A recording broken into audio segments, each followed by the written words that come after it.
Digital security, swift response, smart progression. Welcome to Qingqiao Safety Investigation. According to Agence France-Presse, on May 29, Panamanian President Laurentino Cortizo presented the keys to their new homes to the first batch of indigenous residents leaving Katisugatup Island. These residents are the first in Panama to be relocated due to climate change. Katisugatup Island is situated near the north coast of Panama. The island's elevation ranges between 50 centimeters and 100 centimeters, covering an area of approximately 0.037 square kilometers, about the size of 5 football fields.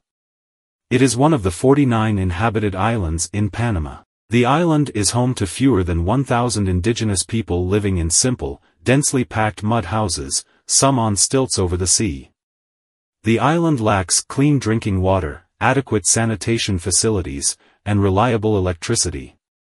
The residents mainly rely on fishing, harvesting starchy crops such as cassava and cooking bananas, traditional textile production, and tourism for their livelihoods. Since the industrial era began, global warming has caused sea levels to rise, worsening living conditions on Katisugatup Island. Homes are frequently attacked by waves or submerged by seawater. In response, the Panamanian government decided to relocate the islanders. The new community is a 15-minute boat ride from the island. Constructed by the government for $12.2 million, the new district grants property rights to the community. Each house boasts 2 bedrooms, a living and dining area, a kitchen, a bathroom, and a laundry room, complete with water and electricity supply.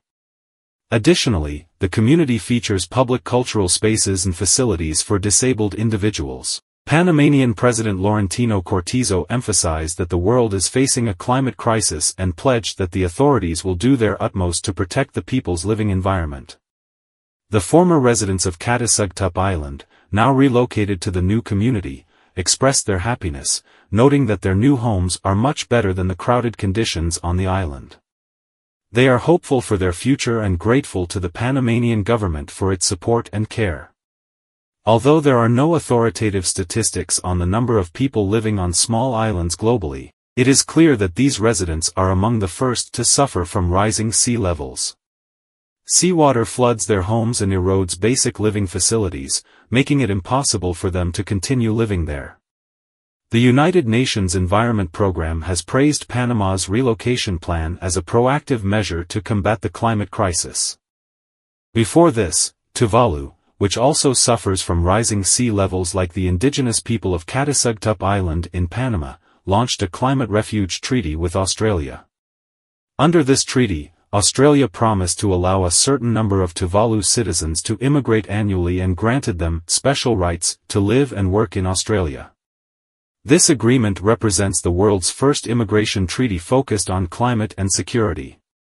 Both Panama and Tuvalu have set positive examples for addressing the climate crisis. It is hoped that countries and international organizations worldwide will actively follow these examples and implement reasonable measures to support and resettle those affected by climate change.